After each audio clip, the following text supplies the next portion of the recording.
Hi, and welcome to this edition of Pastors Unplugged. I'm Pastor Suzanne Trump, and I certainly think that 2020 was a year filled with challenges and also filled with growth for me. I have to tell you, I make this confession that I am a lifelong Republican, which will probably shock many people. But when I saw the death of George Floyd at the hands of police officers, I was dismayed by what I saw. And as things continued to progress throughout the year, I started to think about my position and think about my thoughts and ideas on social justice, on racism. I joined the Power Clergy Caucus, and I started to learn about white privilege.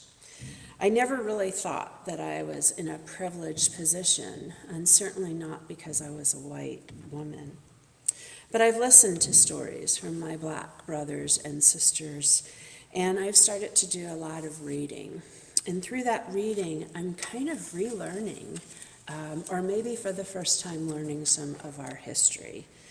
And I've been a part of the conversations that have taken place with Lehigh University, conversations with the community about racism.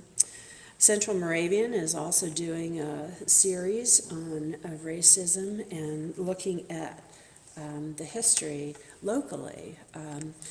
I guess at some point I maybe was aware of it, but certainly it wasn't something in my consciousness that there were actually slaves in the Lehigh Valley, that slaves were actually brought to the Lehigh Valley.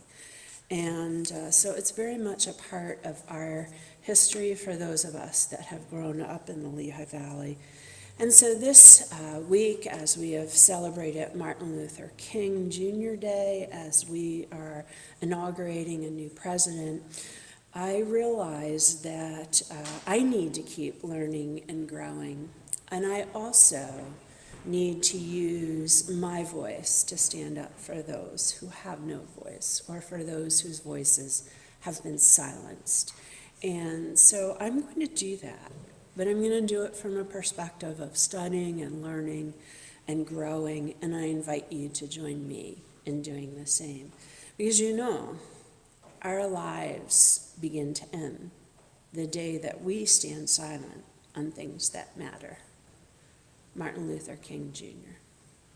That's it for today. Until next time, have a wonderful and blessed day.